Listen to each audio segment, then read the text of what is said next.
કેલ્શિયમની ઉણપથી થતી બીમારીઓ અને તેમના લક્ષણો જે મેં તમને પાર્ટ 1 માં આપેલા હતા અને તેમના ઉપાય હું તમને આમાં જણાવવાનો છું. એની પહેલાં તમે જો ચેનલમાં નવા હોય તો સબસ્ક્રાઈબ કરી દેજો.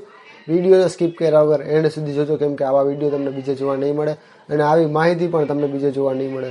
સૌથી પહેલાં વાત કરી દઈએ કે ભાઈ દૂધ અને ઘીનો ઉપાય. જે દરરોજ ગરમ દૂધ પીવો અને તેમાં થોડુંક ઘી અથવા હળદર ઉમેરો, હાડકાં મજબૂત રહેશે. બીજા નંબરમાં છે આમળા અને તલ. આમળામાં વિટામિન સી અને તિલમાં કુદરતી કેલ્શિયમ બંને હાડકાં માટે ઉત્તમ છે.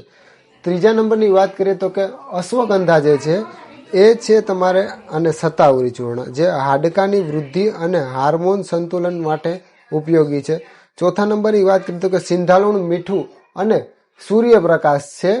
એ છે તમારે શરીરની વિટામિન ડી અને મિનરલ્સનું શોષણ સુધારે છે.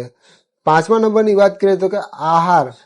એ છે તમારે લીલા શાકભાજી, બદામ, અંજીર, તિલ, દહીં, મગફળી અને ગોળનો રોજ સમાવેશ કરવો.